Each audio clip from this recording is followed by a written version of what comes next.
할렐루야.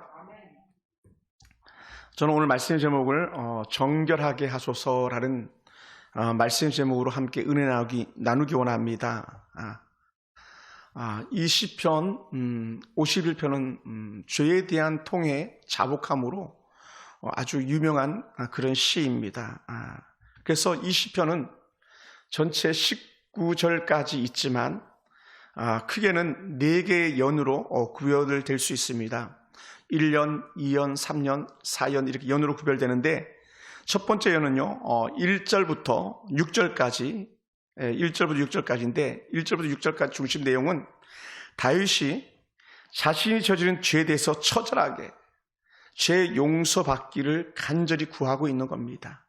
자신이 저지른 죄에 대해서 철저하게 하나님 내 죄가를 용서해 주시옵소서라는 간절한 부르짖음이 있습니다. 그리고 두 번째는 7절부터 12절까지인데 죄를 지은 자신이 용서를 구하니 회복시켜 주시옵소서라고 다시 한 번 더 간절히 원합니다. 첫 번째는 하나님 내 죄를 용서해 주시옵소서. 두 번째 열에서는요 하나님 내 죄가 용서받아 내가 이전처럼 여전히 하나님 은혜 가운데 사는 자가 되게 도와주시옵소서라는 그런 내용이죠. 그리고 세 번째 연은요 13절부터 17절까지인데 자신의 죄가 용서를 받으면 그러면 이제 내가 어떻게 살겠습니다라는 그런 거룩한 결단에 대한 고백을 하는데 그것을 우리는 흔히 서원이라고 말합니다. 내가 이렇게 살겠습니다. 내가 용서받으면 이렇게 살겠습니다라는 그런 고백들을 이제 13절부터 17절까지 말씀하고요. 그리고는 마지막 년 4연째에서는요 18절부터 19절인데 그 하나님 놀라운 은혜가 시온에서도 베푸시고 또 예루살렘을 지키셔서 의로운 제사와 제물을 온전히 주께 드리겠습니다라는 그런 고백을 합니다. 다시 말하면 마지막 네 번째 연에서는요 하나님 우리 시온을 지켜주시옵소서, 하나님은 도성 예루살렘을 지켜주시옵소서. 그렇게만 하신다면 내가 온전하게 번제로 아버지 앞에 스스로 제물 삼아서 아버지 앞에 제사를 드리겠습니다라는 그런 서원으로 마무리되어지는 그런 시입니다.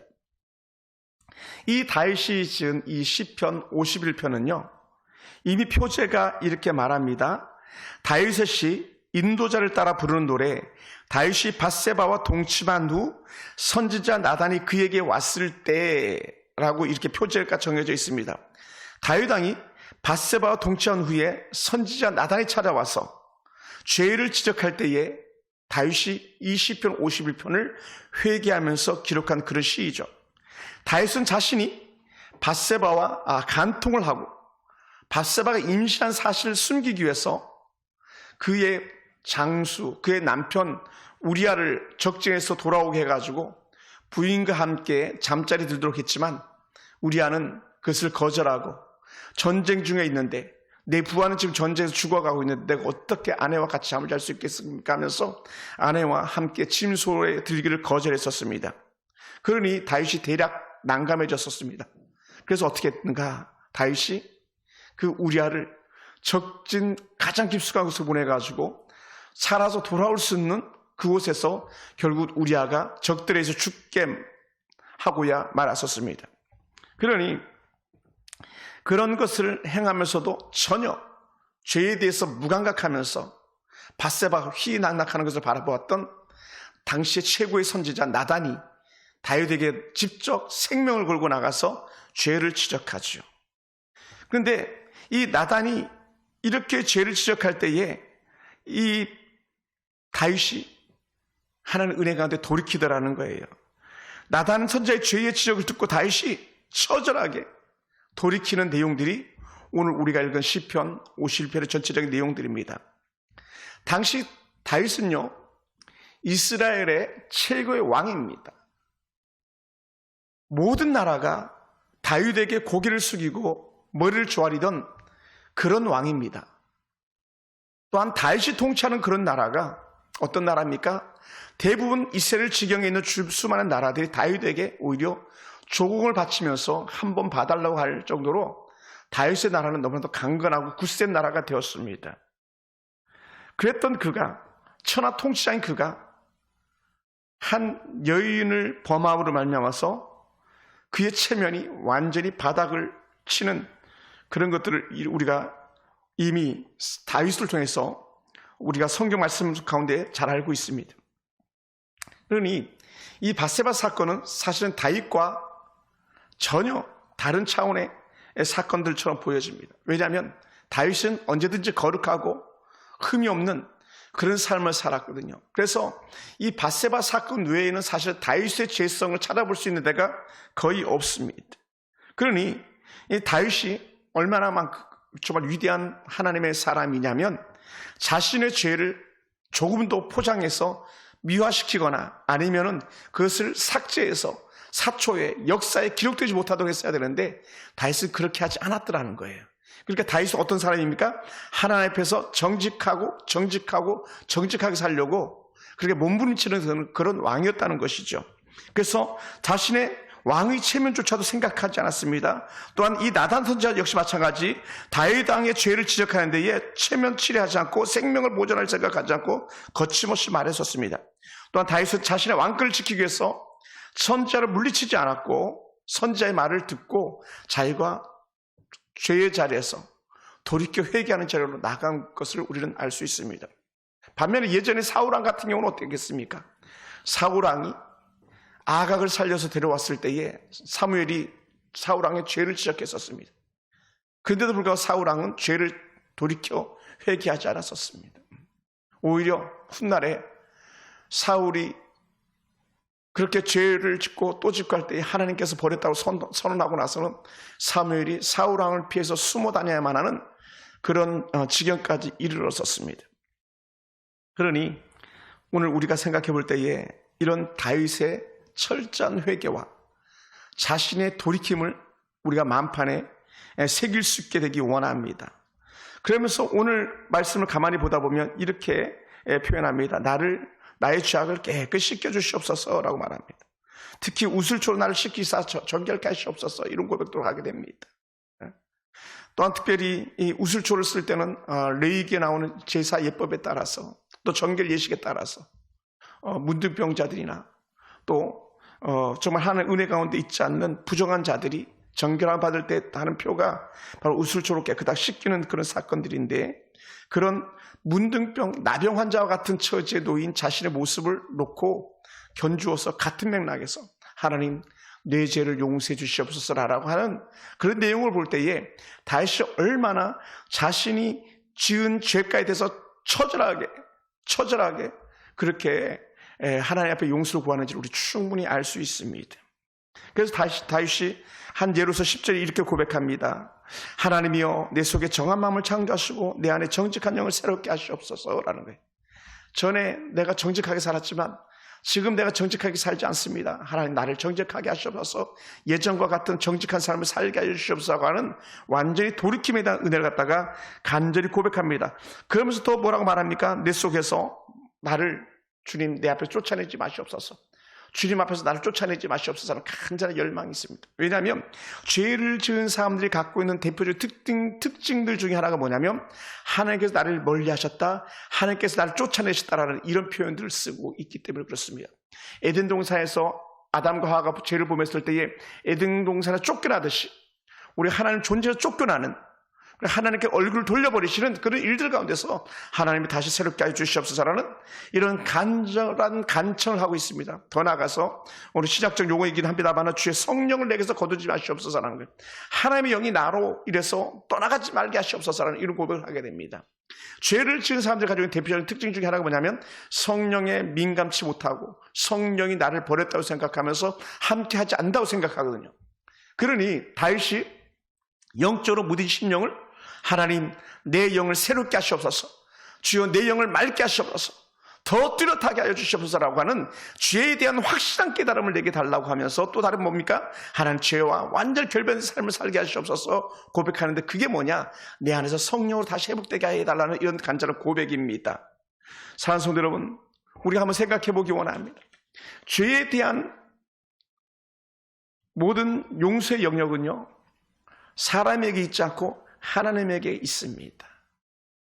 물론 예수님께서도 너희가 가서 먼저 용서하고 너희가 용서를 빌라 이렇게 말씀하기도 합니다. 그건 우리가 해야 될 분들이고 우리에 대한 모든 죄의 용서에 대한 모든 근원은요 하나님께 있습니다. 하나님에게. 그래서 우리는 하나님 앞에 날마다 죄의 용서를 위해서 구하고 또 구해야 될 줄 믿습니다. 그것을 너무나도 잘 알고 있는 다윗이기 때문에 하나님에게 은혜를 구하고 있습니다. 어떤 은혜? 죄 용서의 은혜, 사죄의 은혜. 그러다 보니 뭐라고 말합니까? 하나님 나를 정말 불쌍히 여겨주시옵소서. 이게 긍휼입니다. 긍휼. 하나님이 나를 불쌍히 여겨주시옵소서. 뭐라고요? 죄인 중에 죄인인 나를 불쌍히 여겨주시옵소서. 이렇게 고백하는 거죠. 그래서 우리는 죄를 긍휼히 여기는 분은 하나님이고 죄를 용서하시는 분은 하나님인데 반면에 우리가 반대급부를 이렇게 보게 돼요. 어떤 이들이 있습니까? 하나님은 우리에게 은혜를 베풀어 주시고 긍휼을 허락하시지만 반면에 악한 사단은요, 사단은 죄를 지은 우리를 뭐합니까? 조롱한다는 거예요. 그러니까 사단은 우리가 악한 죄 가운데 거닐고 죄에 대해서 둔감할 때에 우리 어떻게 돼요? 우리를 갖다 놀려대죠. 봐라, 다윗도 실패했다 이렇게 말할 수도 있습니다. 어떻게 사단은 조롱하니까요. 우리를 놀리니까요. 사단은 죄 용서에 관해서 죄인들에게 뭐라고 말합니까? 절망을 안기는 거예요.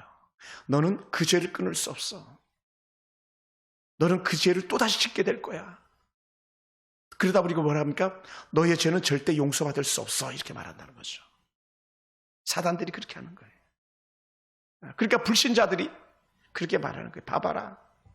예수 믿는 사람도 어쩔 수 없어. 이렇게 나가는 거예요. 사단의 소리죠. 사단의 조롱 소리에 우리가 귀를 기울이지 마시기 바라고 반면에 하나님의 은혜 소리를 듣게 되기 원합니다. 하나님의 죄 용서를 향한 길을 여시고 하나님께 죄 용서하셔서 우리 새롭게 하심에 대한 확신을 가지고 나간다면 우리는 반드시 새로운 역적 은혜 가운데 회복될 줄로 믿습니다. 그리고 하나님은 여전히 우리 온갖 죄에서 돌이킬 수 있는 그런 넉넉한 마음을 주시는 그런 분인 줄로 믿습니다. 그래서 죄인은요 어떻게 해야 되겠습니까? 한번 따라해볼까요? 철저하게 내 죄를 인정하고 용서를 구합니다. 죄인이요 사실은 용서를 구하기가 쉽지가 않아요. 법정에 가면요 맞아요 내가 잘못했습니다 말하는 죄인들이 잘 없어요. 근데 어떻게 돼? 우리는 철저하게 하나님 내 탓입니다 내 죄값입니다 라고 고백할 수 있는 그런 마음이 우리 가운데 있어지기 원하고 그러면서 우리 2절을 고백할 수 있게 되기 원합니다. 뭐라고요? 나의 죄악을 맑게 씻기시며 뭐라고요? 나의 죄를 깨끗이 제하여 주시옵소서라는 거예요. 내 죄를 깨끗하게 씻어 주시옵소서. 왜냐하면 우리는요 죄에 대한 용서, 죄에 대한 씻김이 철저하게 필요합니다. 여기서 우리가 말씀을 볼 때에 2절에서 나의 죄악을 맑게 씻으시며 할 때에 이 씻는다는 표현 자체가 뭐냐면 더러운 옷을 씻어내는 것처럼 빨아서 맑게 하는 것처럼 깨끗하게 하는 것처럼 원상 회복시키는 것처럼 하나님 내 모든 죄가를 갖다 맑게 씻겨주시옵소서 이런 고백이에요. 그러니까 우리가 얼마만큼이나 죄에 대해서 둔감하면 그걸 깨닫지 못하는 거죠. 여러분 우리가 옷이 더러우면 어떻게 됩니까? 얼른 세탁소에다 맡기든지 아니면 세탁기에다 넣고 빨아내는 것처럼 우리가 죄를 깨달았다면 어떻게 즉시 하나님이요 내 죄를 맑게 씻겨주시옵소서라는 이런 신앙의 고백이 우리가 느낄 줄로 축원합니다. 이게 둔감하기 때문에 영적으로 깨닫지 못하고 여전히 악한 죄 가운데 거닐기도 하고 죄를 분별하지 못하기 때문에 죄를 갖다가 먹고 마시는 그런 예들이 얼마든지 있더라는 것이죠. 그래서 사도 요한은 이런 것에 대해서도 한번 이렇게 표현한 적이 있었습니다. 요한일서 1장 7절에 보면 이렇게 말합니다. 그 아들 예수의 피가 우리를 뭐라고요? 모든 죄에서 깨끗하게 하실 것이다. 요한일서 1장 7절에 보면 예수의 피가 우리를 모든 죄에서 깨끗하게 하실 것이다. 여기서 깨끗하게 하다가 금방 읽었던 우리 시편 51편 2절의 말씀처럼 우리의 죄를 맑게 씻기시옵소서라는 그 깨끗한 것과 같은 맥락의 말씀이었던 것이죠. 그래서 우리가 깨끗하게 씻기는 것, 깨끗하게 하는 것, 이건 뭐만 가능하냐? 예수의 피로만 가능한 일이시죠. 할렐루야. 그래서 우리가 찬양하는 거예요. 나의 죄를 씻기는 예수의 피밖에 없는 이 고백이 다른 데서 나오는 게 아니라 바로 요한일서 1장 7절의 말씀이나 오늘 우리 어떤 시편 51편 2절의 말씀 예수의 피로 우리가 죄를 깨끗게 할 수 있다는 그 고백인 것이죠. 할렐루야. 사랑하는 성도 여러분, 죄를 용서하는 조건들이 있습니다. 어떤 죄의 용서 조건들이 있을까요?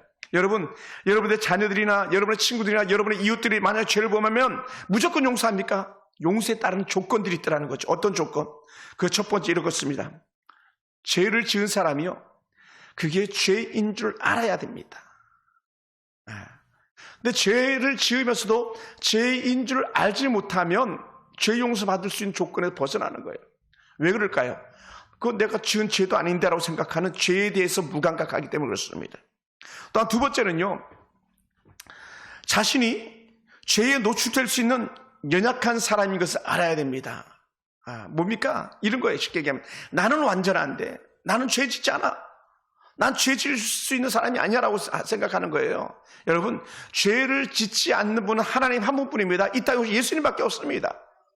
그리고 우리 모두가 다 죄 지을 수 있는 그런 조건 속에 있는 사람들입니다. 그러다 보니까 어떻게 해야 돼요? 자신을 죄 앞에서 노출시킬 때에 하나님, 내가 내 죄를 아오니 나의 죄를 멀리 하시옵소서, 이렇게 고백해야 돼요.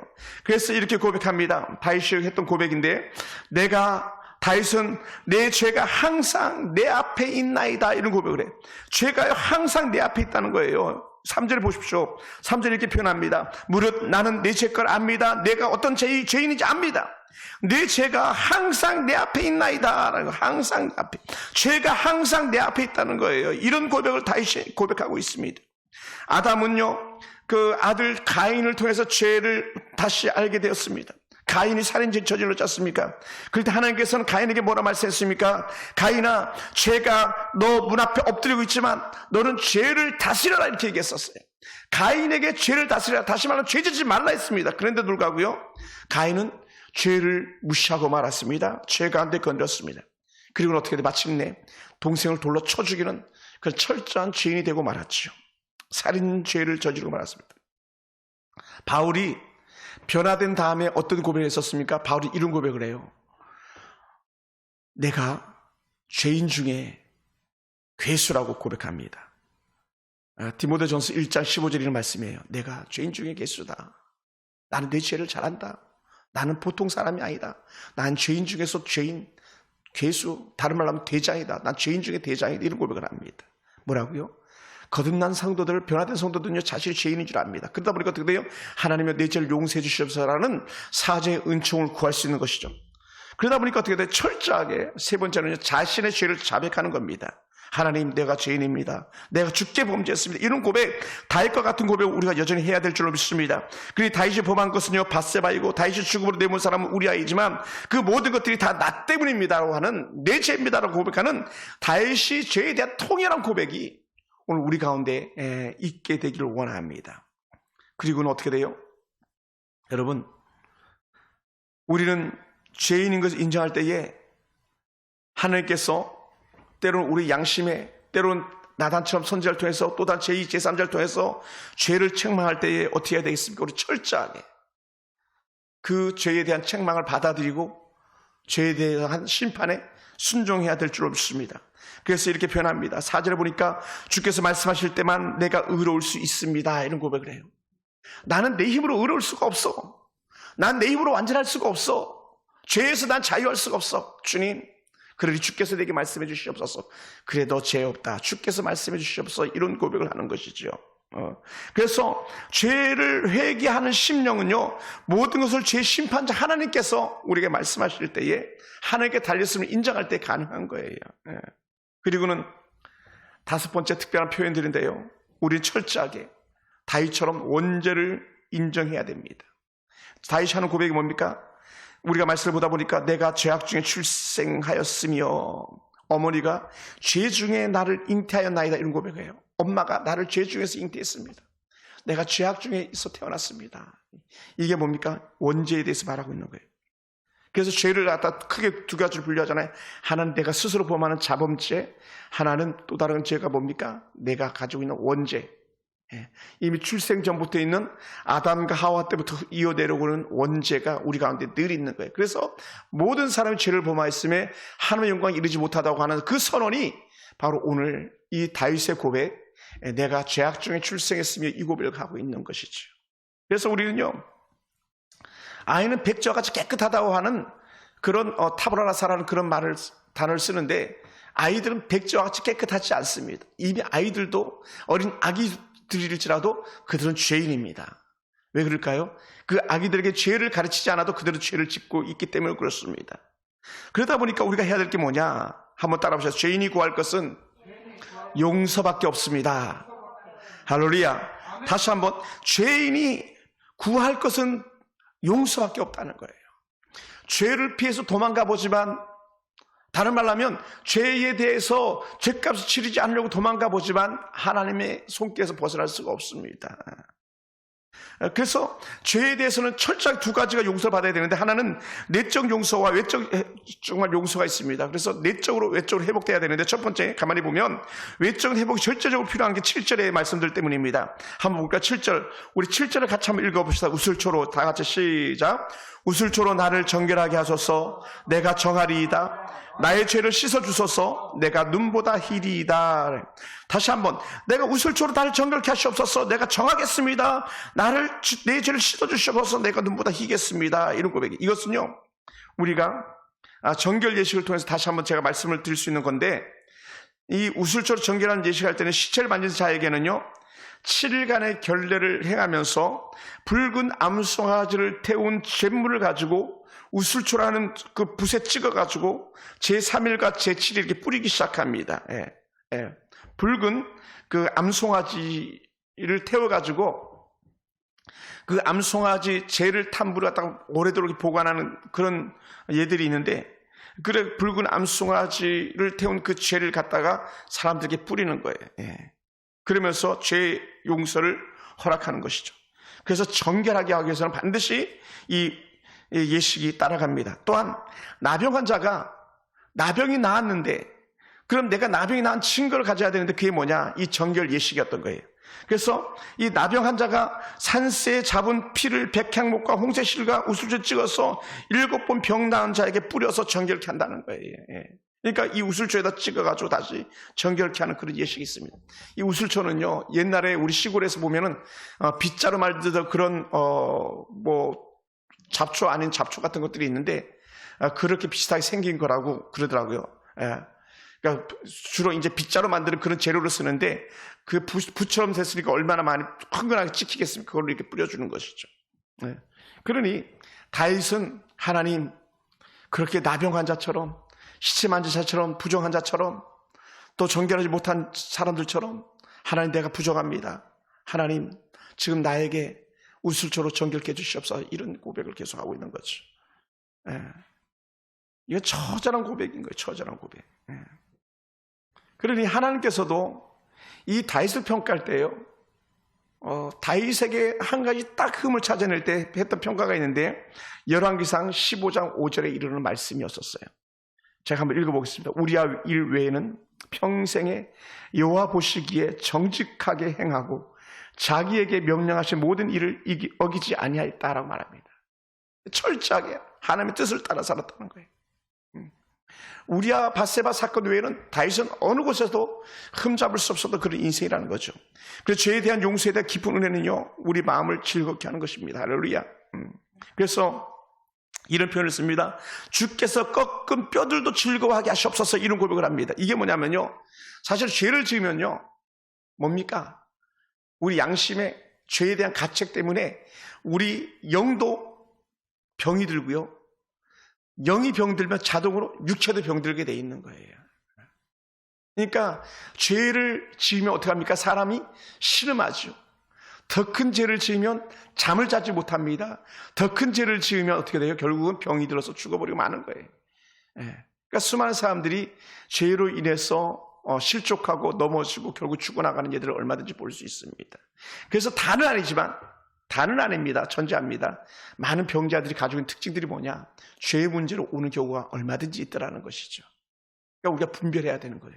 그러니까 제가 농담을 삼아서 이렇게 우리 홍석이한테 말했습니다마는, 담배 피우지 마라 이런 얘기를 했습니다마는, 그럼 너 죽는다 이런 얘기 했습니다만, 왜냐하면 약속을 했는데 약속을 어기기 때문에 그런 거예요. 약속을 어기는 건 역시 죄거든.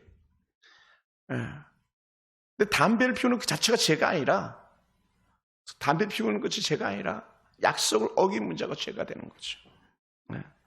그래서 우리는 언제든지 하나님의 은혜 가운데서 우리 심령이 크게 회복되고 육체가 회복되어야 될 줄로 생각합니다. 그래서 우리의 겉이 온전히 회복되는 은혜가 있기 원합니다. 우리 육체가 상하지 않게 되기 원합니다. 죄 때문에 우리의 외적 관계들이 깨어지지 않게 되기 원합니다. 죄는요, 사람들과의 관계도 깨뜨리고 말거든요. 그러니까 죄는요, 우리에게 요행수를 갖게 해주는데 죄는 요행수를 쓸 수가 없습니다. 절대로 그럴 수 없습니다. 두 번째, 내적으로 나타나는 죄들인데요, 죄의 용서에 대한 체감은요, 안에서 먼저 일어나야 됩니다. 죄 용서를 받은 증거가 뭘로 나타납니까? 사실은 막 불안하고 두렵고 근심되고 설치던 그 심령 속에, 그래서 두근두근 뛰는 그런 가슴처럼 그렇게 심령이 괴로운데, 근데 하나님께서 용서하신 은혜를 갖다 경험하잖아요. 그러면 기쁘고 즐거움이 회복되는 거예요. 할렐루야. 죄는요, 우리에게 기쁨을 회복하는 능력이 있습니다. 그러니까 죄 용서는요, 우리에게 기쁨을 회복하는 능력이 있습니다. 그러니까 죄를 지으면요, 하나님과 멀어지다 보니까 되게 영이 죽는데, 영이 죽어버리면 그것조차도 깨닫지 못하죠. 그래서 우리는 영이 살아야 됩니다. 내 영혼이 기뻐 뛰며 춤을 추는 애가 우리 가운데 있어야 될 줄 믿습니다. 할렐루야. 그리고 우리가 헛된 요행수에 빠지지 않게 되기 원합니다. 어떤 사람은 예배 안 드리는데 목사님 왜 예배 드립니까? 이런 거 말할 가치도 없어요. 왜냐하면 그것은 이미 죽어있는 영들이기 때문에 그런 겁니다. 죽어있는 자가 무슨 뜻으로 예배를 드리겠습니까? 제사를 드리겠습니까? 살아있는 사람이 깨닫고 살아있는 사람이 돌이키는 줄 믿습니다. 할렐루야.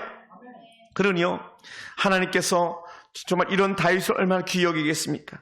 그래서 죄 용서에 대한 체감은요, 우리 안에서 일어나야 됩니다. 새롭게 하는 일이나 하나님께 함께 한다는 확신 속에서 다시 성령의 지배, 성령께서 이끄시름 따라 우리가 살아가는 거죠. 그래서 늘 우리 기도해야 돼요. 성령이 내게 알려주시옵소서, 밝히 지도해 주시옵소서, 계속 고백해야 됩니다. 그래서 이렇게 하는 것들이 다 우리 속에서 일어나는 행위들이죠. 그러다 보니까 어떻게 돼? 속에서 돌이키게 되더라는 거예요. 뭐에서? 죄의 길에서 돌이키는 거예요. 돌이켜. 그래서 우리가 잃어버린 기쁨을 회복하는 것을 우리가 누리게 됩니다. 뭘요? 죄의 용서를 통해서. 할렐루야. 죄의 용서는 잃어버린 기쁨을 회복하는 거예요. 이런 것 한번 쉽게 상상해 보시기 바랍니다. 만약에 우리 자녀들이 막 엄마한테 엄청나게 혼났는데 엄마가 다시 슬며시 다가가가지고 다음엔 그러지 마, 내가 용서해 줄게 하면요, 그 아이가 평안함을 누리는 것처럼 하나님께서 우리에게 그런 평강으로 회복시켜 주는 줄로 믿습니다. 할렐루야. 그걸 우리가 생각할 수 있게 되거네. 그러다 보니까 다윗이 다시 한번 하나님께 간절히 고백하는 게 이런 고백이에요. 한번 찾아볼까요? 10절 말씀입니다. 10절. 우리 10절을 같이 한번 읽어봅시다. 하나님이여, 다 같이 시작. 하나님이여, 내 속에 정한 마음을 창조하시고 내 안에 정직한 영을 새롭게 하소서. 할렐루야. 내 안에 정한 마음을 창조하시고 내 안에 정직한 영을 새롭게 하소서. 새롭게 하소서. 새롭게 하소서. 우리가 그렇게 해서 하나님 가운데 우리가 불러야 될 줄로 믿습니다. 새롭게 하신 하나님. 제가 보니까요, 결정적으로 제가 큰 오타를 쳤습니다. 제가 결정적으로 큰 오타를 쳤는데, 정직한 영을 새롭게 하소서를 갖다가 절대적으로 반대되는 뜻을 써놨어요. 해롭게 하소서 이렇게 써놨어요. 이 큰 오타였네, 아주. 저하고 권사님만 아는 오타예요. 우리 정한 마음을 깨끗하게, 정결하게, 순결하게, 티 없이 맑게 해주시옵소서, 이런 고백을 해야 되는 거예요. 할렐루야. 정직하게 우리를 새롭게 하시옵소서. 아멘. 내 안에 정직한 영을 새롭게 하시옵소서. 우리가 생각해야 돼요. 그러니까 제가 청년 때도 사실은 이 시편 51편 가지고 찬양을 참 많이 들었어요. 최근에도 이 찬양이 CD에 자주 나오더라고요. 유튜브에 보면은. 정결한 맘 되게 주셔서 오 주님 오 주님 하면서. 손영지 씨 찬양이죠. 우리 속에 정직한 영이 완전히 새로워지기 원합니다. 우리가 그런 은혜 가운데 있기 원합니다. 그래서 사도 바울은요, 이런 은혜에 대해서 고린도후서 5장 17절 이렇게 표현합니다. 그런즉 그리스도 안에 있으면, 할렐루야, 뭐라고요? 새로운 피조물이다. 어떤 사람이 그리스도 안에서 새롭게 피조물로 지어진 받은 사람들, 어떻게 돼? 예수 안으로 나온 사람들. 그러니까 죄의 길에서 의의 길로 접어든 사람들, 하나님 은혜 편에 서는 사람들이라는 것이죠. 할렐루야. 우리 가운데 그래서 오늘 우리도 다시 고백할 수 있어야 돼요.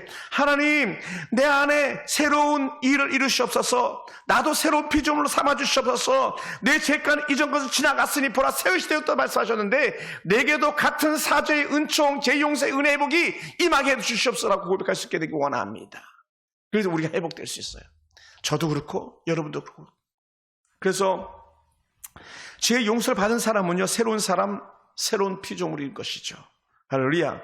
여러분 한번 생각해 보세요. 아, 정말 내가 새로운 사람, 새로운 피조물이 되었는가? 아니면 여전히 내가 죄를 답습하고 있고 죄 가운데 거닐면서 하나님과 전혀 무관한 삶을 살아가고 있는가? 한번 생각해 보세요. 나는 하나님의 은혜 가운데서 새로운 피조물로 새로운 주의 뜻을 쫓아 살겠습니다. 이런 고백이 우리 가운데 있어지기 원합니다. 할렐루야. 그런 차원에서 우리 김성철 집사님이나 우리 이영아 집사님 같은 경우는 좋은 은혜인 줄 믿습니다. 열악한 상황과 환경 속에서도 예배드리겠다고 작정하는 그런 고백이 놀라운 은혜인 것이죠. 할렐루야. 네. 그래서 두 번 다시는 새로운 피조물에게는요, 죄책을 묻지 않습니다. 다른 말로 죄에 대한 책임을 묻지 않습니다. 왜냐하면 용서받았기 때문에. 그리고 새로운 사람과 함께하는 놀라운 은혜는요, 주님 앞으로 나가는 일이고 성령 안에서 지배를 받는 겁니다. 죄 용서받은 사람은 성령 안에서 지배를 받는 그런 사람인 것이죠. 할렐루야. 우리가 그걸 봐야 되는데, 우리가 그렇게 살아야 되는데, 그렇게 살도록 우리 계속적으로 기도해야 될 줄 믿습니다. 저도 그렇고 여러분도 그렇고, 하나님, 내가 죄를 더 이상 용납하지 않게 도와주시옵소서. 헛된 습관, 헛된 관습을 쫓아 살지 않게 도와주시옵소서라고 말할 수 있는 은혜가 우리 가운데 필요합니다. 할렐루야. 그러니까요, 남들이 은혜 밖에 있다고 해서 우리도 은혜 밖에 있으면 안 됩니다. 남들이 예배를 등한시한다고 나도 예배를 등한시하면 안 됩니다. 남들이 주의 전에서 멀리 있다고 해서 나도 주의 전에서 멀리 있어서는 안 됩니다. 세상 사람들 다 아무렇게나 살아도 오늘 저와 여러분만이라도 오늘 이 시간에 또 오늘 이 시간 이후로 완전히 새로운 하나님의 사람으로 살도록 몸부림을 쳐야 될 줄로 믿습니다. 할렐루야. 너무 중요한 거예요. 네, 얼마나 중요한지 모릅니다. 네. 여담입니다만은 한 교회 장로 투표해가지고 장로 후보들이 이렇게 된 사람들이 있는데 사람들이 걱정합니다. 아, 큰일 났다, 큰일 났어. 저 사람이 장로가 됐네. 네. 그렇게 되면 안 되잖아요. 권사가 되고 장로가 됐을 때 다 박수 받아야 되는데 걱정하는 권사, 걱정하는 장로가 되면 안 되잖아요. 오늘 우리들도 마찬가지입니다. 우리가 그리스도인이 됐는데 세상 사람들이 걱정하는 그리스도인이 되면 안 되잖아요.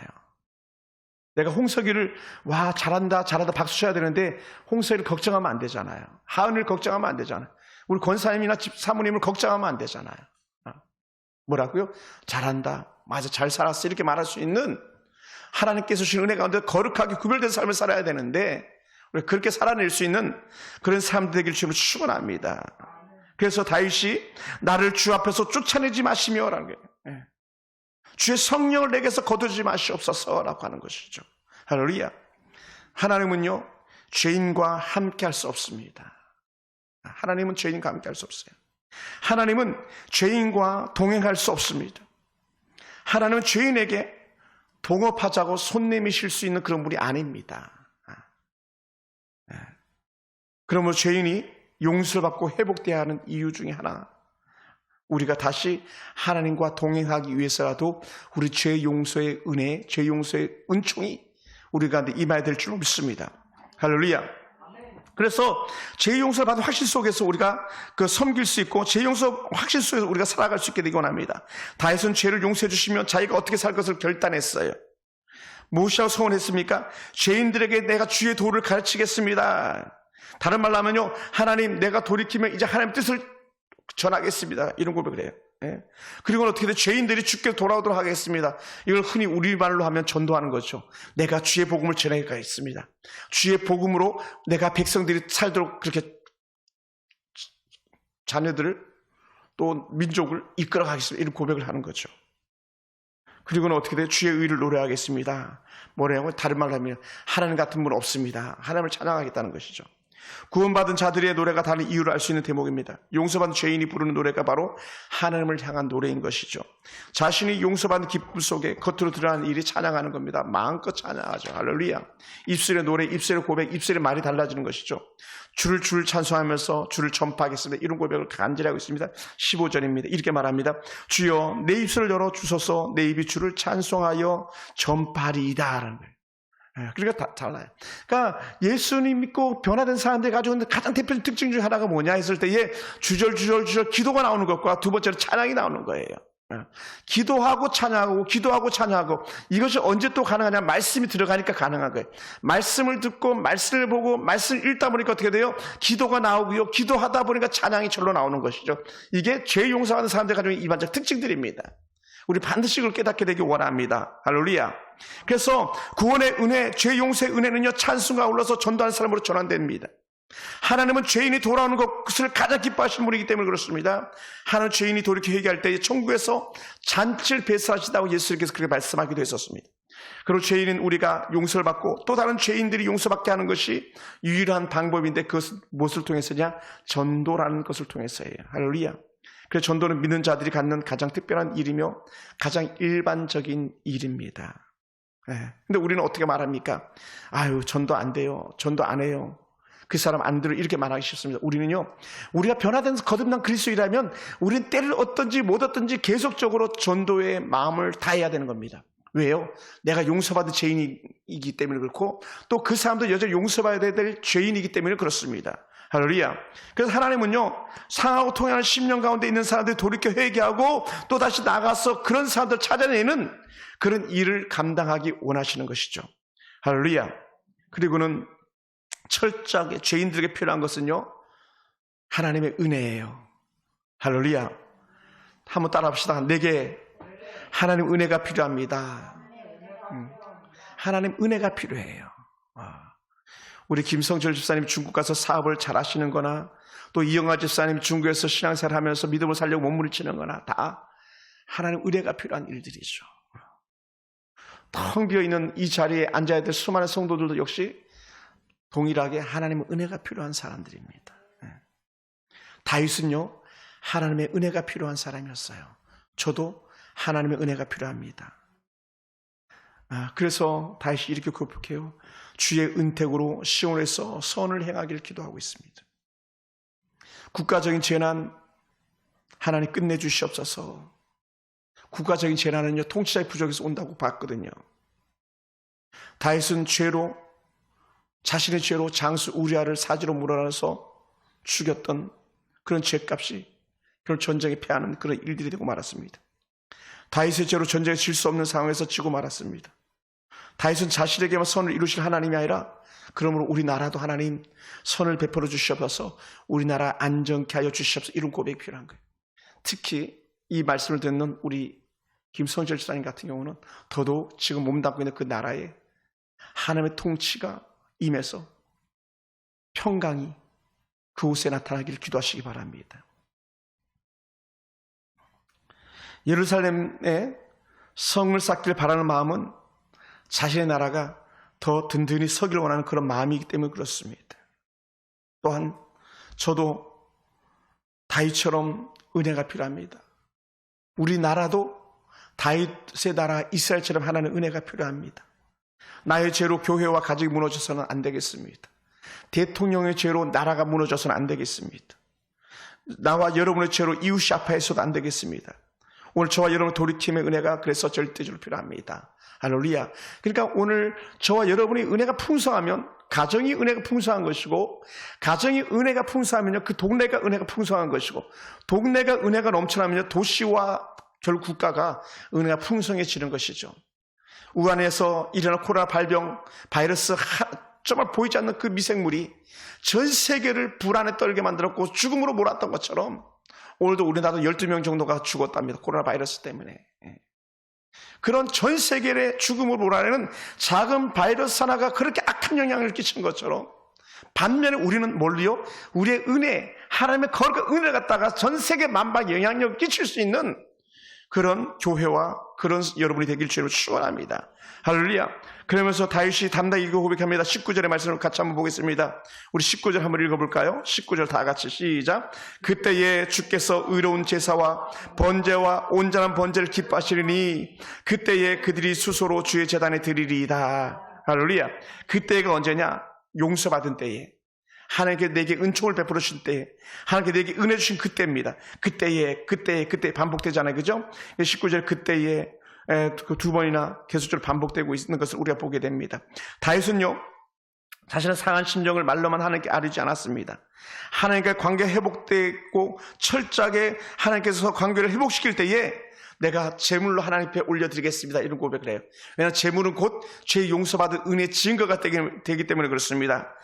그래서 번제를 드릴 때는요, 소나 양으로 드려야 했습니다. 레위기 1장 2절 말씀에 나오는 근거들이에요. 한번 찾아볼까요? 레위기 1장 2절. 한번 레위기 1장 2절, 뭐 이미 당연한 말씀이 있지만 그래서 한번 찾아봅시다. 레위기의 1장 2절, 창세기 출애굽기 레위기 1장 2절입니다. 예, 자, 한번 읽어봅시다. 다 같이. 그죠? 이스라엘 자손에게 말하여 이르라. 너희 중에 누구든지 여호와께 예물을 드리려거든 가축 중에서 소나 양으로 예물을 드릴지니라.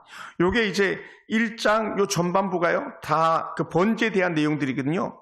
여호와께 번제물 드리려거든 양이나 소나 양으로 예물을 드리지라 할 때 수컷으로 드려라라고 이렇게 말씀하고 있습니다. 그래서 3절에 이렇게 표현합니다. 그 예물이 소의 번제이면 흥없는 수컷으로 회막문에서 여호와 앞에 기쁘게 받으시도록 드릴지니라. 예. 그리고 그 제물에 대해서 어떻게 하냐면, 그는 번제물이 머리에 안수할지니 그를 위하여 기쁘게 받으심이 되어 그를 위하여 속죄가 될 것이라. 그러니까는 소의 머리에 안수하고 그 소를 죽입니다. 그래서 제물을 올려드리는 거죠. 또 양의 머리에 안수하고 양을 죽여서 제물로 올려드립니다. 그럼 어떻게 돼요? 그 소가 내 죄를 대신하고 그 양이 내 죄를 대신해서 제물로 불타서 사라져 버리는 거예요. 예. 그러니까 제물이 다 불태워져 버리는 게 번트 오플링에서 번제로 드리는 거거든요. 예. 그러니까 하나님께서 완전히 번제를 드려서 아무도 그 죄에 대해서 더 이상은 논하지 못하도록 완전히 불로 태워서 버리는 죄가 바로 번제에 대한 제물을 드립니다. 그래서 제사는요, 이렇게 고백합니다. 언제든지 희생입니다. 첫 번째 희생은요, 자신의 희생입니다. 두 번째 희생은 짐승의 희생이에요. 나 때문에 저 소가 죽고, 나 때문에 이 양이 죽고, 나 때문에 빌그가 죽어가는 것이죠. 그래서 그 희생을 통해서 우리가 죄 용서를 완전히 경험하게 된 줄로 믿습니다. 자신의 죄를 통해하는 마음으로 죽음으로 나가는 길이 그 제물이 대신하는 것이죠. 그럼 오늘 우리가 죄의 은혜 가운데 있으면서 우리 하나님 앞에 온전한 예배자로 제물을 드릴 때마다, 예물을 드릴 때마다 하나님 앞에 내 죄가 주 앞에 용서받습니다, 이런 고백할 수 있게 되기 원합니다. 할렐루야. 그래서 우리가 주일날 드려지는 모든 예물마다, 주의 날에 예배드리는 물질마다 사실은 이 번제의 성격이 강하게 있고요, 또 다른 하나는 화목제의 성격이 강하게 있습니다. 번제의 제물은요, 완전히 태워 없애버리는 거고요, 화목제의 제물은 그렇게 하나님께 예물을 드려서 성도에 먹고 나누면서 영적인 교제와 육적인 교제가 회복되는 제물이 바로 그 화목제물이거든요. 그래서 오늘 우리들이 드린 제물의 대표적인 것들이 번제물이나 화목제물이 될 수 있는 것이죠. 할렐루야. 사랑하는 성도 여러분, 우리가 짤막하게 다시 말씀을 생각해 보기 원합니다. 우리는 얼마만큼 정결한 삶을 살기 작정하고 있습니까? 정말 코로나19 바이러스만 문제가 아닙니다. 우리도 알게 모르게 수많은 바이러스를 전파하는 그런 매개체가 되고 있지 않습니까? 어떤 바이러스입니까? 죄에 대한 바이러스죠. 죄에 대한 바이러스.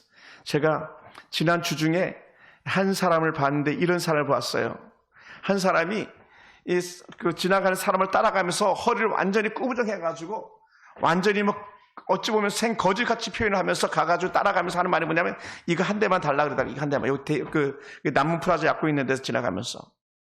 그러니까 담배를 얻기 전까지는 완전히 허리를 꼬부정해가지고 완전히 그냥 그 장애인같이 그렇게 행세를 하더라고요. 그 대신 담배를 한 대를 딱 이제 사람이 꺼내주니까는 담배를 딱 받는 즉시 딱 허리를 피고 자기 라이터를 꺼내가지고 담배를 딱 불을 껴서 입에다 물더라고요. 네. 그 담배 한 가치가 인생이 거지가 되는 거예요. 네. 얼마나 비극적입니까?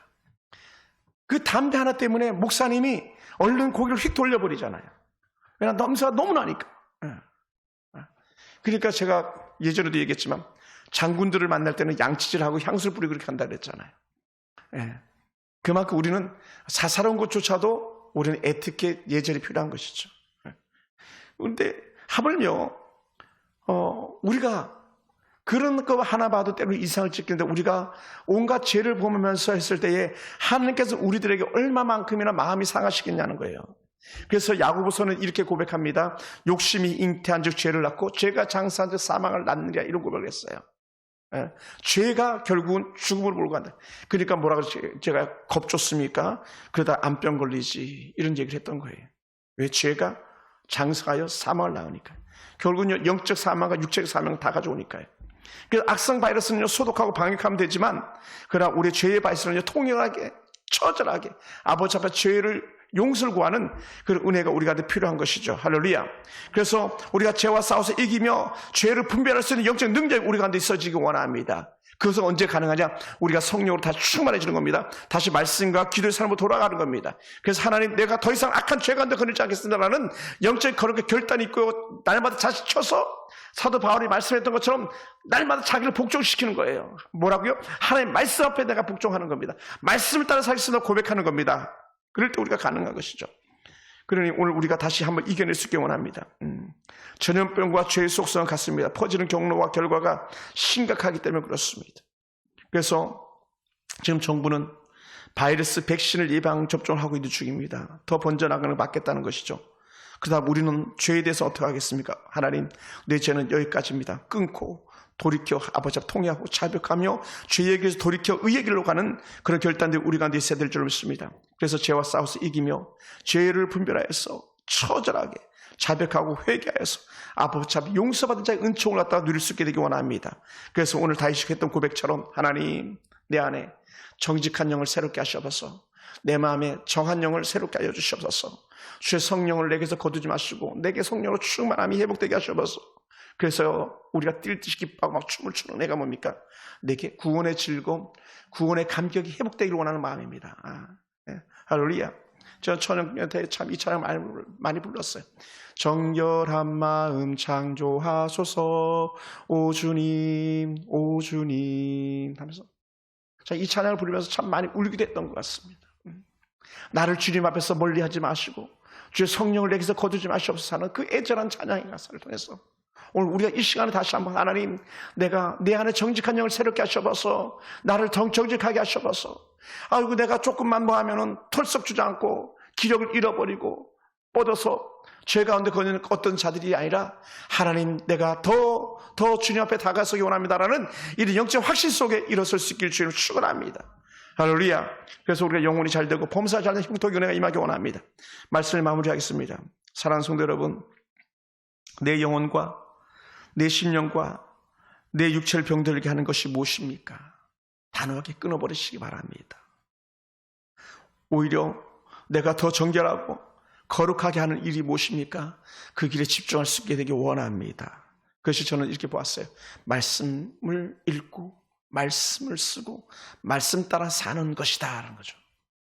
내가 매주 또 매일 드리는 예배를 통해서 죄를 물리치는 힘을 얻고 더 나아가 죽어가는 이들에게, 하나님, 나도 다윗이 소홀했던 것처럼 나도 주의 복음, 주의 말씀을 전하겠습니다. 이 고백 가지고 산다면 우리의 세상은요, 여전히 아직 희망이 남아있는 줄로 믿습니다. 오늘 우리 같이 한번 결단하기 원합니다. 하나님, 내가 더 이상은 악한 죄 가운데 빠져 살지 않게 도와주시옵소서. 하나님이여, 나를 새롭게 하여 주시옵소서.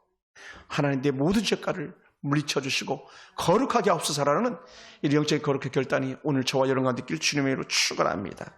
또 바라기는 오늘 이 자리에 함께 하지 못하는 성도들에게도 같은 은혜, 같은 마음이 있으시기 원합니다. 한 번, 두 번, 세 번 주의 전에서 멀어지면요, 습관이 되고, 습관은 삶이 되고, 그 삶이 인생이 되고 맙니다. 오늘 새롭게 우리가 주 앞에서 살아가는 영적 거룩한 결단이 있게 되길 주님을 축원합니다.